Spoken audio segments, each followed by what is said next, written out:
Dans un village paisible au bord du fleuve Congo, Naïma et Boukari étaient un couple envié de tous.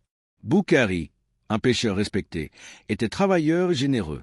Naïma, belle et intelligente, était la femme idéale aux yeux du village. Mais derrière les sourires et les gestes tendres, Naïma cachait un secret. Chaque matin, lorsque Boukari partait pêcher, Naïma disparaissait mystérieusement. Personne ne savait où elle allait, pas même ses amis proches.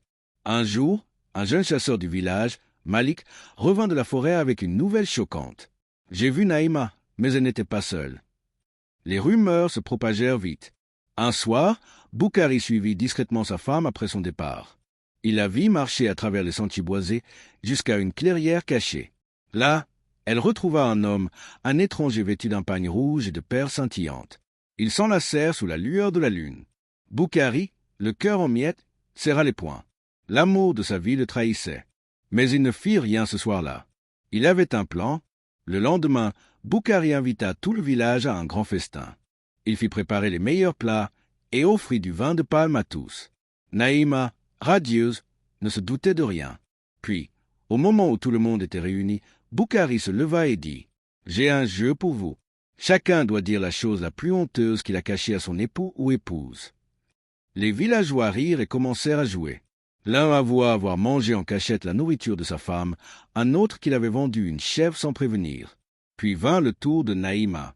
Elle sourit nerveusement, puis dit « Moi, je n'ai rien à cacher. » Un silence s'installa. Boukari sourit et lança « Alors pourquoi étais-tu avec un autre homme dans la clairière hier soir ?» Les rires cessèrent. Naïma pâlit. Les anciens du village prirent la parole. Chez eux, la fidélité était sacrée. Un cœur trompeur est comme un tam-tam crevé. Il fait du bruit, mais il est vide à l'intérieur. Naïma savait que son destin était entre leurs mains. Elle tomba à genoux, suppliant Boukari de lui pardonner. Mais Boukari, le cœur brisé, ne pouvait plus lui faire confiance. Le conseil décida. Naïma devra quitter le village et partir vers l'inconnu. C'est le prix de la trahison. Sous les regards de tout le village, Naïma s'éloigna, seule, dans la forêt.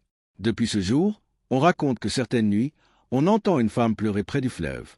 Serait-ce Naïma, regrettant son choix? Ainsi naquit la légende de la femme au secret.